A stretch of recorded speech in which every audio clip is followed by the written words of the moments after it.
Bonjour à tout le monde. Alors, on va parler du Père Kerb. On ne va pas parler de toute l'histoire du Père Kerb, on va parler de la fondation. Voilà 60 ans, les pères du Concile Vatican II votaient le décret Perfecte Caritatis qui fixait un certain nombre de principes pour rénover la vie religieuse. Le décret demandait de mettre en pleine lumière l'esprit des fondateurs, leurs intentions spécifiques, ainsi que les saintes traditions. L'ensemble constituait le patrimoine de chaque institut. On va donc commencer à parler du patrimoine. Le Père Kerb a reçu un charisme de fondation. Il a vu un besoin dans l'Église de son temps et il a voulu y répondre. La situation qu'il a voulu changer n'existe plus. Un charisme de fondation doit être retraduit pour aujourd'hui, en se souvenant que ce qui est normatif, ce n'est pas ce qui a été fait alors, c'est l'esprit avec lequel le Père Kerb l'a fait. Dans le livre Le choix de documents, je ne sais pas si on s'en sert encore, ça date de 1987, le Père Jacques Berthelet, alors supérieur général, a écrit « Nous ne pouvons calquer ce que le Père Kerb a fait, mais nous devons nous laisser inspirer par ses attitudes fondamentales, sa vision fondatrice, son sens ecclésial. » Pour se lancer dans la mise en route de ce qui sera la Société des clercs paroissiaux de Saint-Viateur, le Père Kerb s'appuie sur 3 courants. Le premier, c'est la rechristianisation de la France. En 10 ans, la Révolution française a perturbé le pays et tenté de détruire le catholicisme. La Révolution et puis l'Empire de Napoléon passé, toute une restauration se déploie. En 15 ans, par exemple, le grand séminaire de Lyon passe de 44 à 259 séminaristes en 15 ans. De 1801 à 1830, 50 congrégations féminines et 20 congrégations masculines sont fondées en France. En 15 ans, on fonde 70 congrégations en France. Ça va très vite. Deuxièmement, la vitalité du catholicisme lyonnais. Lyon a une longue tradition de chrétienté. La Révolution a été l'occasion d'un profond et durable réveil de la foi. Alors que l'archevêque vit en exil en Allemagne, le diocèse le diocèse est dirigé par un groupe de prêtres à la tête desquels se trouve Monsieur Linsolas, vicaire général. Je dis monsieur parce qu'à l'époque, les prêtres se faisaient appeler comme ça. Ils organisent donc, ces prêtres, ce qu'on va appeler le culte caché. Un réseau de prêtres soutenus par des laïcs qui portent le nom de catéchistes. Ils organisent des assemblées de prières clandestines, préparent le passage des prêtres, etc., etc. Les uns et les autres risquent leur vie. Pendant la Révolution, 130 prêtres du diocèse de Lyon seront guillotinés. Le culte caché a eu une intense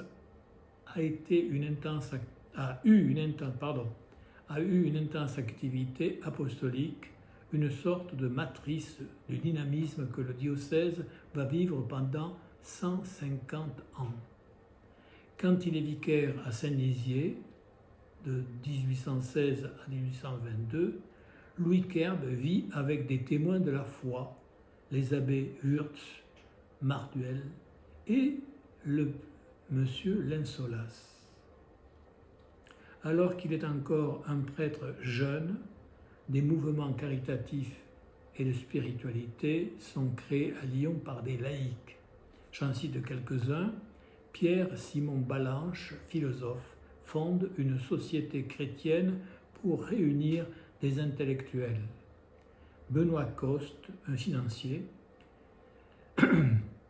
est un cofondateur de la congrégation des jeunes gens et une congrégation de messieurs, ainsi que l'œuvre de la propagation de la foi. Guy-Marie de Place, un intellectuel, forme des jeunes gens, dont Louis Kerbe, avec qui il va correspondre. Le bienheureux Frédéric Ozanam fonde les conférences de Saint-Vincent de Paul. Adélaïde Perrin fonde l'Institut des jeunes filles incurables.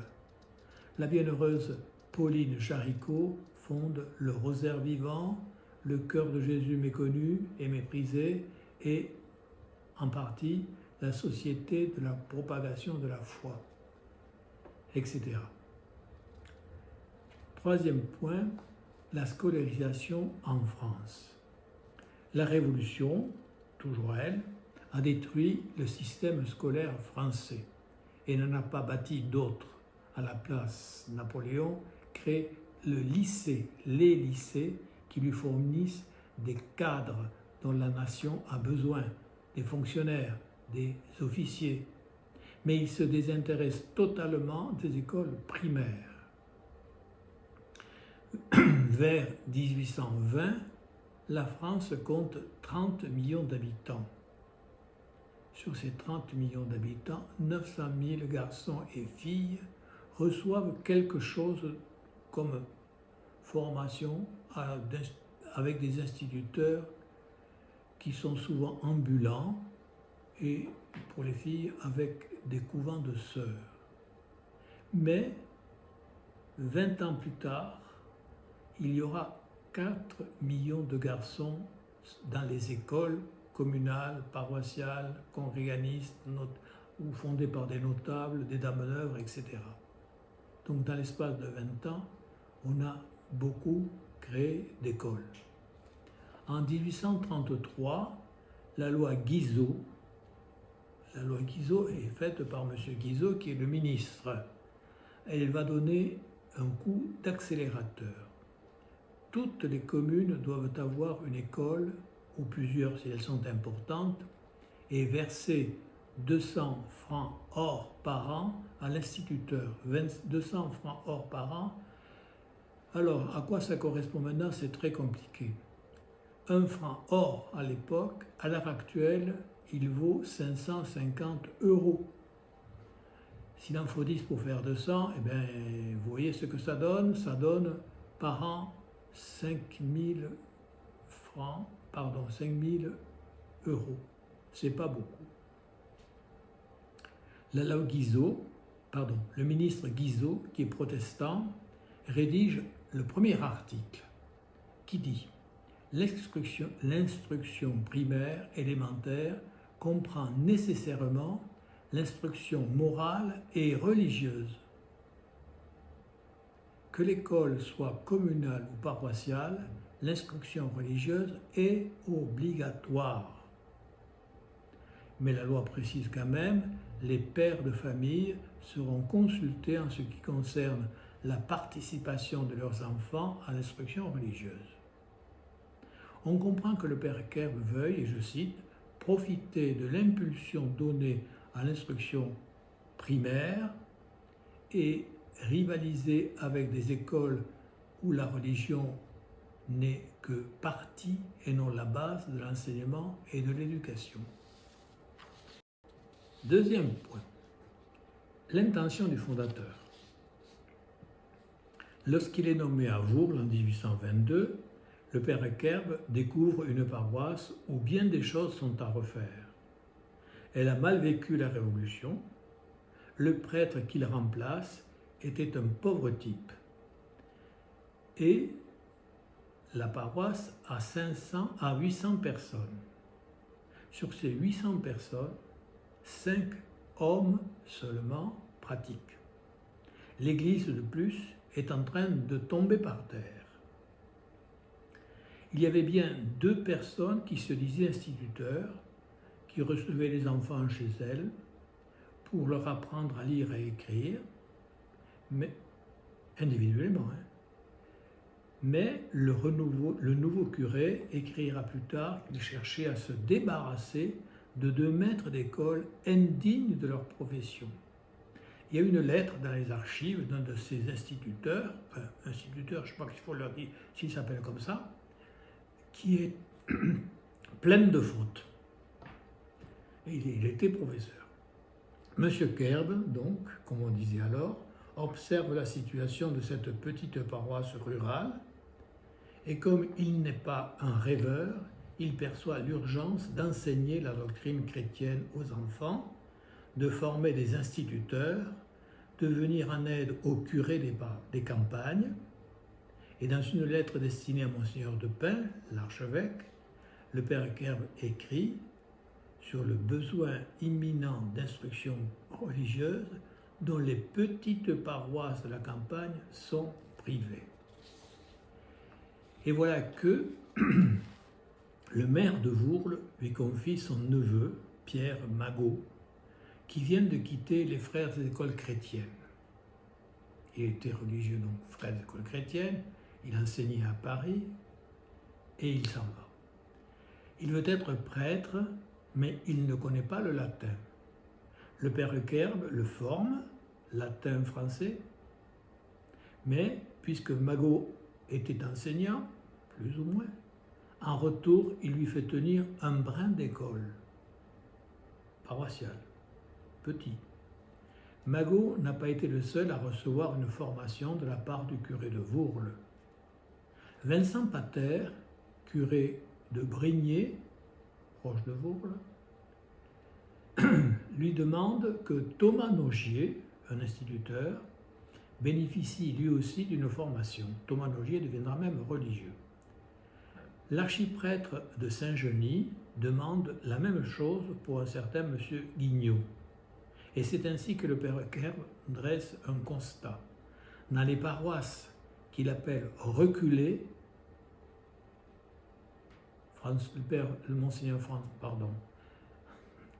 le pape François dirait les paroisses de la périphérie.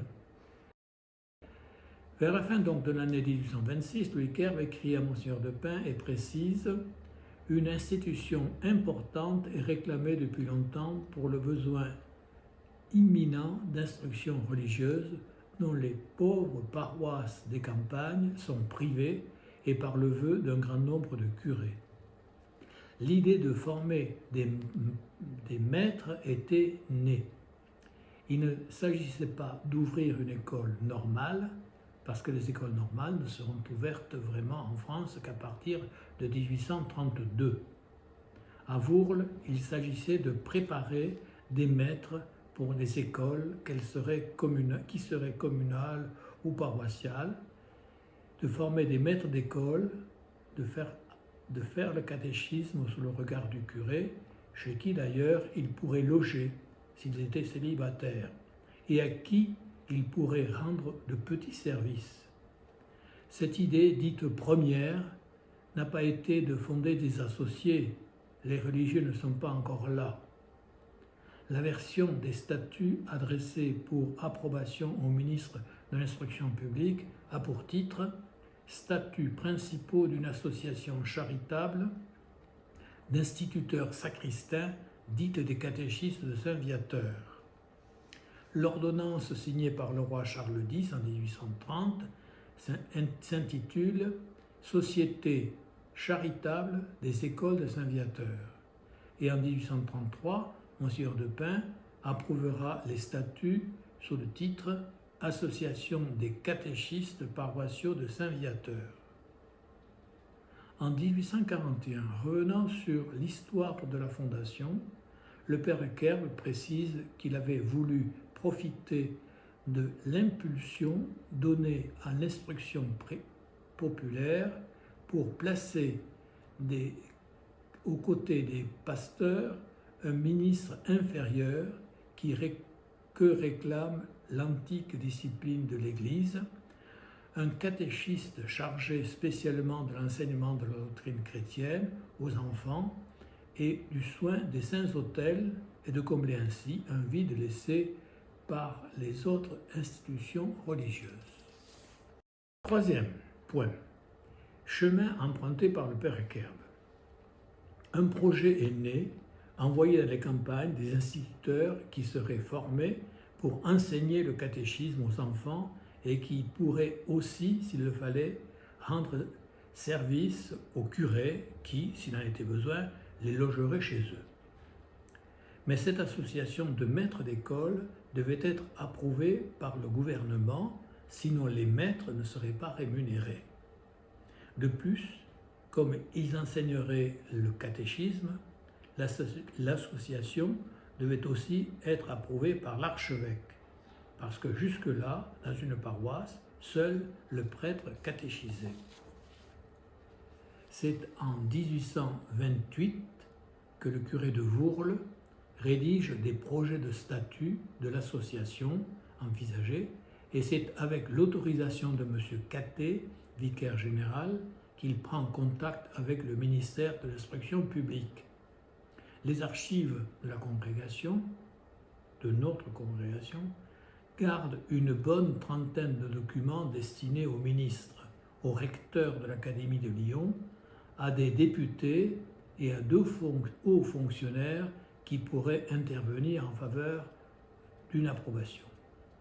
M. Cattet autorise le curé de Vourles à se rendre à Paris pour traiter directement avec le ministre qui est alors Henri Lefebvre de Vatimesnil. Le père Kerb écrira plus tard que les démarches réussirent par le bienveillant suffrage de M. de Vatimesnil, dont le nom ne sera jamais prononcé par moi qu'avec reconnaissance. En effet, le 8 août 1829, le Conseil royal de l'instruction publique approuva les statuts de la société. Le roi Charles X signe l'ordonnance le 10 janvier 1830. Mais à l'archevêché, on avait autorisé le curé de Vourles d'aller à Paris parce que il cédait à son entêtement et parce qu'il se demandait s'il n'allait pas revenir comme il était allé sans rien. Voir les statuts approuvés par le gouvernement, cela déplut beaucoup à Monseigneur de Pin qui suspendit leur approbation. Et à plusieurs reprises, le père Kerb demande au conseil épiscopal que l'association voie le jour, ou du moins qu'elle puisse faire un essai, comme si le feu vert allait lui être refusé. Il composa, malgré tout, un cérémonial de réception des catéchistes et retoucha quelques articles des statuts en espérant qu'ils seraient approuvés. De son côté, l'archevêché proposa que le curé de Vourles ait une promotion en le nommant à Bourg-Argental, un canton de 2500 personnes dans le département de la Loire. Quitter Vourles, c'était tourner la page puisque l'ordonnance royale fixait à Vourles le siège de l'association. Et le père Kerb accepta. Donc, il renonçait à voir l'association en marche. Mais le gouvernement avait changé. Et comme le curé de Vourles, comme bien des curés, était légitimiste, favorable donc au roi Charles X, alors que le pays était sous un roi orléaniste, Louis-Philippe. Louis-Philippe, dont le père avait voté la mort du roi. La promotion fut refusée par le ministère de l'Instruction publique. Enfin, en novembre 1831, Monseigneur de Pin autorisa une exécution partielle, tout en modifiant quelque peu les statuts. On sent que l'autorité ecclésiastique voulait amener peu à peu l'association vers la forme classique d'une congrégation religieuse.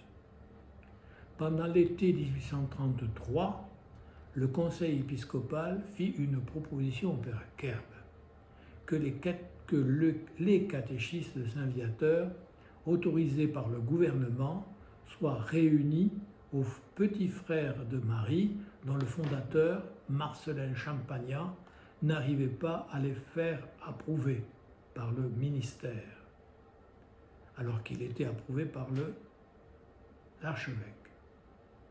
Donc le père Kerbe reprend les statuts des catéchistes et ils deviennent l'association des catéchistes de Notre-Dame Saint-Viateur. Il introduisit pour les catéchistes qui le voudraient la possibilité d'émettre des vœux simples. Mais la fusion des deux congrégations ne se fit pas, tout simplement parce que les deux fondateurs n'y étaient pas favorables. En décembre 1833, le conseil épiscopal proposa une alternative au père Kerbe. Continuer sous le régime provisoire et vivoter encore, ou recevoir l'approbation définitive des statuts en acceptant quelques modifications dans le texte. Le 11 décembre, l'archevêque approuva les statuts de l'Association des catéchistes paroissiaux de Saint-Viateur, qui étaient, selon l'article 7, je cite, « tout à la fois une pieuse association et une congrégation religieuse. Les membres se partagent en deux classes qui diffèrent l'une et l'autre et par l'étendue de leurs engagements et par la nature de leurs prérogatives. » Fin de citation. Elle comprendra deux classes, les frères qui feront des vœux publics et qui sont des religieux, donc, et des confrères qui émettront un vœu simple de dévotion en restant laïques. Donc, après 4 années d'atermoiement, donc jusqu'en 1833, la société sortait du provisoire et devait au Conseil épiscopal de Lyon de la solidarité et des statuts qui définissaient en esprit et qui mettaient des dispositions précises. Il restait donc à les mettre en pratique. Dernier point, les statuts de l'Association des catéchistes. Donc, après le 11 décembre 1833, la Société des catéchistes se développe. La maison de formation du Poyet, dans la Loire, est gérée par un abbé, l'abbé Faure. Il n'est pas prêtre, il n'est pas religieux. L'abbé a été recommandé au père Kerbe par un vicaire général. Il recevait des candidats auxquels un futur religieux, Jean-Jacques Mermet, il n'est pas encore religieux, qui avait suivi toutes les années de formation au grand séminaire, donc donnait des leçons de tous ordres. La formation était courte parce que les demandes d'ouverture d'école arrivaient à Vourles. Au 1er janvier 1838, donc 5 ans après son approbation, la société comptait 23 membres et une douzaine d'écoles ouvertes dans 3 départements. Pendant leur temps de formation, les futurs maîtres recopiaient le directoire qui traitait des exercices spirituels auxquels les catéchistes seraient tenus, le rapport qu'ils auraient avec les supérieurs, le confrère, le curé des paroisses, où ils seraient envoyés, le maire, les fonctionnaires, etc., etc. Le directoire a été imprimé en 1836. Donc on le copiait et puis en 1936 on l'imprime. Et le directoire, le voilà.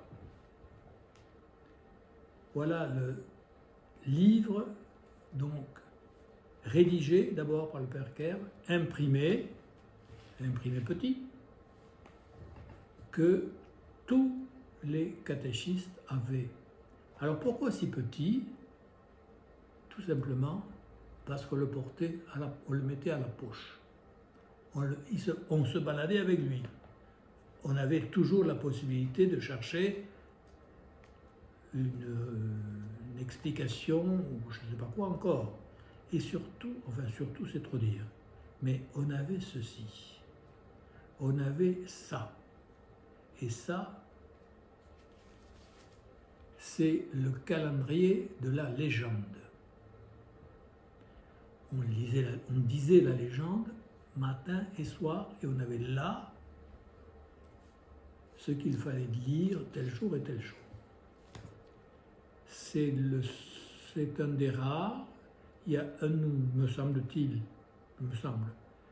un directoire aux archives de la congrégation. Je crois qu'il y en a un au musée. Il est possible qu'il y en ait un au Canada. Et là, c'est un directoire qu'il y avait dans la province de France. Il est en mauvais état, mais il a 190 ans. Bon, le directoire. Tout n'allait pas pour le mieux quand même dans la société. Quelques catéchistes se signalèrent par leur incompétence, ou pire par leur extravagance et leur légèreté. Le 23 novembre 1836, le conseil épiscopal informe le père Kerb qu'il désapprouve fermement que des catéchistes aient revêtu le costume ecclésiastique, c'est-à-dire soit en soutane. Il invitait le supérieur à ce que les catéchistes choisissent un autre costume plus analogue à leur état. La tenue des catéchistes était une redingote, un manteau si vous voulez, un manteau long, une redingote boutonnée depuis le cou qui descendait à peu près à mi-mollet. Quelques têtes légères s'étaient donc signalées en prenant la soutane, alors qu'ils n'avaient évidemment pas le droit de le faire. La lettre du conseil sentait l'orage. Comme la société était une congrégation de droit diocésain, l'évêque avait la possibilité de prendre toutes les mesures qui lui paraîtraient nécessaires, y compris celle de dissoudre cette société.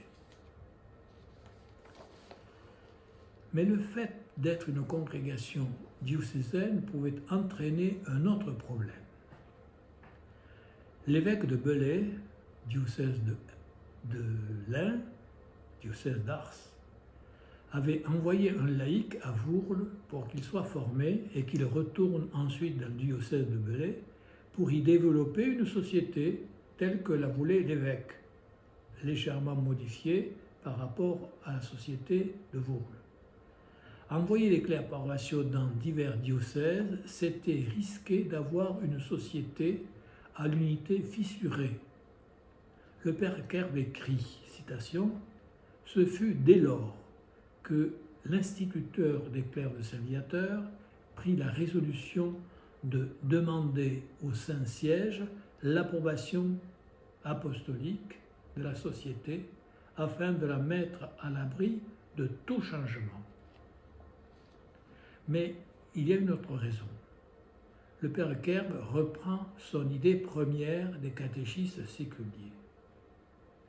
Au cours du mois de janvier 1838, et alors qu'il a déjà l'idée d'aller à Rome, il rédige en français et en latin un appendice au chapitre additionnel pour les confrères ou catéchistes séculiers. Voilà la photocopie de la première page que le père Kerb a rédigée. Il y a une autre page. C'est une photocopie un peu pâle. Le français et le latin. C'est donc un texte important. Il porte le titre de 226A. Ça, c'est la nomenclature. 6 paragraphes pour traiter de l'utilité de cette confrérie de laïcs, de son lien avec le directeur de la société, de l'admission et de l'exécution l'exclusion des membres, leurs promesses et l'organisation interne séparée de celle des religieux. Le texte de cet appendice n'est pas introduit dans le texte des statuts, visés une fois de plus par Monseigneur Depin, statuts qui vont aller à Rome, et le père Kerb écrira sur le conseil de Monseigneur Solia, c'est-à-dire le secrétaire de la congrégation des évêques irréguliers qui va approuver les statuts de la congrégation, et du père Rosaven, un jésuite qui a beaucoup conseillé le père Kerb. Donc, sur les conseils de Monseigneur Solia et de père Rosaven, ne sera pas reproduit l'appendice contenant le projet de confrérie des catéchistes séculiers. Le texte. À Rome, les statuts de la congrégation des clercs séviateurs sont approuvés par le pape, et le père Kerb devient donc le supérieur général d'une congrégation. L'approbation fait de la société religieuse une congrégation de droit pontifical qu'aucun évêque ne peut modifier. Oui, mais les catéchistes séculiers dont rêve le père Kerb. En 1841, devant le cardinal de Bonal, nouvel archevêque de Lyon, le père Kerb présenta dans le détail l'histoire de l'Institut des catéchistes. L'exposé se termine ainsi, et je vous lis, c'est assez long. Le chapitre additionnel des statuts qui les concernent, les catéchistes séculiers, a été vu et approuvé verbalement à Rome. Attention là, verbalement ça ne veut rien dire. Ça veut dire oui, allez, continuez, voilà. Mais il n'y a pas d'approbation écrite, il n'y a pas de sceau. Cette faculté de pouvoir ériger une confrérie et diriger légalement une agrégation d'instituteurs laïcs était une véritable conquête. L'usage de ce droit serait aujourd'hui d'autant plus précieux que messieurs les curés réclament de toutes parts des maîtres pieux et chrétiens et que de simples confrères laïcs, catéchistes séculiers, soit par leur costume et leur genre de vie ordinaire, soit par le secret de leur dépendance à l'égard d'une société religieuse, veilleraient moins les préjugés en ces temps malheureux. Nous attendons sur ce point les ordres de son éminence, mais le cardinal de Bonal ne fit rien dans ce sens. Pour le fondateur, la confrérie des catéchistes séculiers restait une possibilité. Le directoire, manuscrit ou imprimé, celui-là, continua d'être un ouvrage destiné à des maîtres qui enseignaient aussi le catéchisme, qu'ils soient laïcs ou religieux. Dans la rédaction du commentaire des statuts, le futur manuel, voilà le commentaire des statuts, toujours. Alors, le texte du père Kerb, bien, mais le père Kerb ne l'a pas fait imprimer tout simplement parce qu'en 1859, il est malade. Le texte est fini. Et donc il va mourir, mais c'est son successeur, le père Fabre, qui va faire imprimer cela. Là, ça n'a pas la même portée. Ça, c'est individuel et ça, c'est collectif. Donc, dans la rédaction du commentaire des statuts, le manuel, à y regarder de près, on perçoit quelque chose des origines. Les mots association, société sont souvent utilisés à la place de congrégation, institut. Catéchiste est encore employé de préférence à frères et religieux. Lorsqu'il rédigea le livre d'or, j'en ai pas, le livre d'or c'est un cahier, où il a calligraphié très bien en français et en latin les textes essentiels de la congrégation. Et le père Kerb met les catéchistes séculiers, le texte des catéchistes séculiers, en bonne place sous le titre Confrérie des catéchistes agrégés ou séculiers. C'est sans doute un espoir, mais l'espoir, lui, ne connaîtra pas sa mise en place. C'est beaucoup plus tard. Alors, excusez-moi d'avoir de temps en temps dit n'importe comment, parce que j'ai un problème de lecture.